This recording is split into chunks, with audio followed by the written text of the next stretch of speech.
শুরুতেই মহান রব্বুল আলমিনকে জানাই অসংখ্য ধন্যবাদ। আজকে আমরা আসলাম ধর্মপুর বাদশা মিয়ার তাকিয়াতে, বাদশা ফকির তাকি ঈদগাহ ময়দান। আজকে আসলাম আপনাদের দেখার জন্য। এটা একটা 200 বছরের পুরনো তাকিয়া সম্ভবত। অত্র এলাকার মানুষের কাছে এটা অত্যন্ত সম্মানিত। এইটার সংস্কার করেছিলেন আমাদের মরহুম চেয়ারম্যান আরজু ভাই। উনি মৃত্যুর আগে কিছুটা কাজ করিয়েছিলেন এই তাকিয়ার, এবং তিনি যথেষ্ট এখানে সময় অতিবাহিত করতেন। এই যে দেখতেছেন, এটা আবার ঈদগাহ।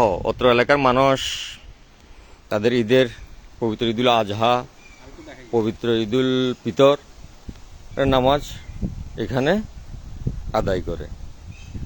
এবং মানুষ প্রচণ্ড গরমে যখন মানুষ ক্লান্ত হয়ে যায়, আশেপাশের অনেক মানুষই এখানে আসে। এটা হচ্ছে যায় অনেকটা বলা যায় যে পাহাড়ি এলাকার মতো এই জিনিসটা, এই এলাকাটা। এখানে টিলা, চারিদিকে সবুজ সমারোহ। আপনারা কখনো বুঝবেন না এত সুন্দর একটা জায়গা ফেনীতে আছে। এই গরমে আপনারা যারা একটু অল্প দুপুরবেলা একটু রেস্ট নেওয়ার কথা বলছেন, ঠান্ডা একটা মনোরম পরিবেশ খুঁজতেছেন, তারা এখানে আসতে পারেন, দেখতে পারেন। অনেক সুন্দর একটা জায়গা।